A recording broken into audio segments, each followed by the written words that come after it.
ನಮಸ್ಕಾರ ಎಲ್ರಿಗೂ, ಅರುಣೋದಯ ಕನ್ನಡ ವ್ಲಾಗ್ಸ್ಗೆ ಸ್ವಾಗತ. ನಾನಿವತ್ತು ನಿಮಗೆ ಮಕ್ಕಳಿಗೆ ಹೆಲ್ದಿಯಾಗಿರುವಂಥ ಸ್ನ್ಯಾಕ್ಸ್ ರೆಸಿಪಿನ ತೋರಿಸ್ಕೊಡ್ತಾ ಇದ್ದೀನಿ. ಬನ್ನಿ ವಿಡಿಯೋ ಸ್ಟಾರ್ಟ್ ಮಾಡೋಣ.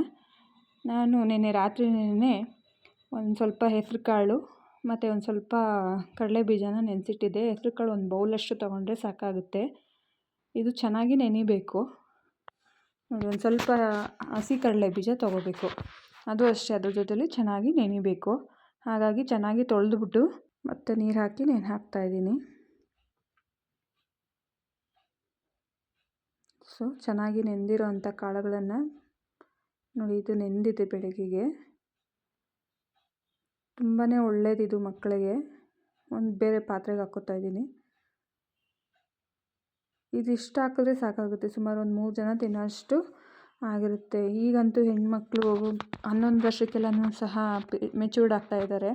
ಸೊ ಆ ಮಕ್ಕಳಿಗೆ ಈ ಒಂದು ಫುಡ್ಡು ತುಂಬಾ ಆರೋಗ್ಯಕ್ಕೆ ಒಳ್ಳೆಯದೇ ಇರುತ್ತೆ. ಕಾಳು ಹಾಕಿದಾದ್ಮೇಲೆ ಒಂದು ಸೌತೆಕಾಯಿ ಪೂರ್ತಿ ಹಚ್ಚಿ ಹಾಕ್ತಾಯಿದ್ದೀನಿ. ಮತ್ತು ಒಂದು ಸ್ವಲ್ಪ ಹಸಿ ಕೊಬ್ಬರಿ ಸೇರಿಸ್ಕೊತಾ ಇದ್ದೀನಿ ಅದಕ್ಕೆ. ಮತ್ತು ಒಂದು ಸ್ವಲ್ಪ ಕೊತ್ತಂಬರಿ ಸೊಪ್ಪು, ಒಂದೇ ಹಸಿ ಮೆಣಸಿನ್ಕಾಯಿ ಹಾಕಿದ್ದೀನಿ. ಯಾಕಂದರೆ ಅದು ಬಾಯಿಗೆ ಸಿಗುತ್ತಲ್ಲ, ತುಂಬ ಖಾರ ಸಿಗಬಾರ್ದು ಅಂತೇಳಿ ಒಂದು ಮಾತ್ರ ಹಾಕಿದ್ದೀನಿ. ಒಂದು ಅರ್ಧದಷ್ಟು ಮಾತ್ರ ಈರುಳ್ಳಿ ತೊಗೊಂಡಿದ್ದೀನಿ. ನಿಮ್ಗೆ ಈರುಳ್ಳಿ ಬೇಡ ಅಂತೇಳಿದ್ರೆ ಸ್ಕಿಪ್ ಮಾಡ್ಕೋಬೋದು. ಅದ್ರ ಬದಲಿಗೆ ಹಸಿ ಕ್ಯಾರೆಟನ್ನು ಹಾಕ್ಕೋಬೋದು. ನಂಗೆ ಹಸಿ ಕ್ಯಾರೆಟ್ ಇಲ್ಲ ಅಂಥೇಳಿ ನಾನು ಈರುಳ್ಳಿ ಯೂಸ್ ಮಾಡ್ಕೊಂಡಿದ್ದೀನಿ. ನೋಡಿ, ಇದು ದಾಳಿಂಬೆ ಹಣ್ಣು ರಕ್ತ ಉತ್ಪತ್ತಿ ಮಾಡೋದ್ರಲ್ಲಿ ಒಳ್ಳೆ ಕೆಲಸ ಮಾಡುತ್ತೆ ಅಂತ ಹೇಳ್ತಾರೆ. ಹಾಗಾಗಿ ದಾಳಿಂಬೆನೂ ಸಹ ಹಾಕ್ತಾಯಿದ್ದೀನಿ ನಾನು ಇದಕ್ಕೆ. ಸ್ಕೂಲ್ಗೆ ಹೋಗೋ ಹಡಾವಿಡಿಲಿ ಮಕ್ಕಳು ಸರಿಯಾಗಿ ಟಿಫನ್ ತಿನ್ನಲ್ಲ ಅಂಥವ್ರಿಗೆ ಸ್ನ್ಯಾಕ್ಸ್ ಆಗಿ ಕೊಡ್ಬೋದು ಇದನ್ನು ಮಧ್ಯಾಹ್ನದ ಹೊತ್ತು. ತುಂಬಾ ಹೆಲ್ದಿ ಫುಡ್ ಇದು. ಇದರಲ್ಲಿ ಕ್ಯಾಲ್ಸಿಯಮ್ಮು, ಐರನ್ ಕಂಟೆಂಟ್ ತುಂಬ ಜಾಸ್ತಿ ಇರುತ್ತೆ. ಹಾಗಾಗಿ ಬೆಳಗ್ಗೆ ಒಂದು ಸ್ವಲ್ಪ ಬೌಲಲ್ಲಿ ಕೊಟ್ಟು ಊಟಕ್ಕಿಂತ ಮುಂಚೆ ಅಥವಾ ಸ್ನ್ಯಾಕ್ಸ್ಗಿಂತ ಮುಂಚೆ ತಿನ್ಕೊಳ್ಳೋದಕ್ಕೆ ತುಂಬಾ ಹೆಲ್ದಿ ಇದು. ದೊಡ್ಡವ್ರಿಗೂ ಅಷ್ಟೇ, ತುಂಬ ಡಯಟ್ ಫುಡ್ ಆಗಿರೋದ್ರಿಂದ ತುಂಬ ಹೆಲ್ದಿ ಇರುತ್ತೆ ಇದು. ಬೆಳಗ್ಗೆ ಹೊತ್ತು ಮಕ್ಕಳು ಸರಿಯಾಗಿ ಹಾಲು ಕುಡಿಯಲ್ಲ ಮತ್ತು ಸರಿಯಾಗಿ ಟಿಫನ್ ತಿನ್ನಲ್ಲ. ಸೊ ಹಾಗಾಗಿ ಅಂಥ ಮಕ್ಕಳಿಗೆ ಇದು ಒಂದು ಬೌಲ್ ಹಾಕ್ಕೊಟ್ರೆ ಸಾಕು, ತುಂಬ ಎನರ್ಜಿಟಿಕ್ ಆಗಿರೋದಕ್ಕೆ ಹೆಲ್ಪ್ ಮಾಡುತ್ತೆ ಮಕ್ಕಳಿಗೆ. ವಾರದಲ್ಲಿ ಇದನ್ನು 2 ಸತಿ ಮಾಡಿಕೊಟ್ರೂ ಸಾಕು. ತುಂಬ ಒಳ್ಳೆಯದಿದೆ ಇದರಿಂದ. ದೊಡ್ಡವರು ಸಹ ತಿನ್ಬೋದು.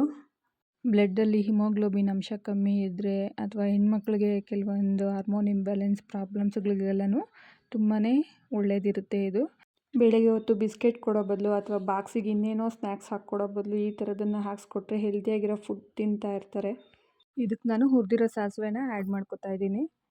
ಸೊ ಬೇಡ ಅಂತ ಹೇಳೋರು ಪೆಪ್ಪರ್ ಪೌಡ್ರನ್ನ ಆ್ಯಡ್ ಮಾಡ್ಕೋಬೋದು. ಸ್ವಲ್ಪ ಸಾಲ್ಟ್ ಹಾಕಿ ಮಿಕ್ಸ್ ಮಾಡಿದ್ರೆ ಆಯಿತು. ಇದು ತುಂಬಾ ಟೇಸ್ಟಿಯಾಗಿರುತ್ತೆ. ಇದಕ್ಕೆ ಲಾಸ್ಟ್ ಟಚ್ ಬಂದು ಒಂದು ಸ್ವಲ್ಪ ನಿಂಬೆಹಣ್ಣು ರಸನ ಹಾಕ್ಕೋತಾ ಇದ್ದೀನಿ. ಟೇಸ್ಟ್ ಅಂತೂ ಸೂಪರಾಗಿರುತ್ತೆ. ಸೊ ನೀವು ಮನೇಲಿ ಒಂದು ಸತಿ ಟ್ರೈ ಮಾಡಿ ಹೇಗಿತ್ತು ಅಂತ ಕಮೆಂಟ್ ಮಾಡಿ. ಹಾಗೆ ವಿಡಿಯೋ ಇಷ್ಟ ಆದರೆ ಲೈಕ್ ಮಾಡಿ, ಶೇರ್ ಮಾಡಿ, ನನ್ನ ಚಾನಲ್ನ ಸಬ್ಸ್ಕ್ರೈಬ್ ಮಾಡಿ. Thank you for watching.